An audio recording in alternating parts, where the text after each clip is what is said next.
¿Cómo construir un techo verde? 1. Se colocan sobre la cubierta, tablas de madera como soportes laterales. 2. Tubería de drenaje para aguas pluviales. 3. Se construye un sobrepiso de 5 centímetros a 2 centímetros, con concreto liviano y aditivos impermeabilizantes, pendiente del 2% como mínimo. 4. Construcción de canal metálico para el drenaje de aguas pluviales. 5. Membrana impermeabilizante, colocada sin juntas hasta el borde exterior de las tablas laterales. 6. Colocación de capa antivapor, fieltro. 7. Colocación de membrana antirraíz. 8. Colocación de capa drenante con piedra número 1 bandejas de plástico.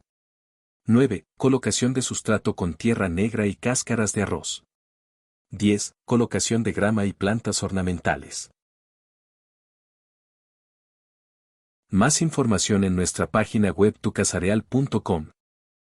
Puedes apoyar al canal suscribiéndote, marcando me gusta y la campanita, compartiéndolo.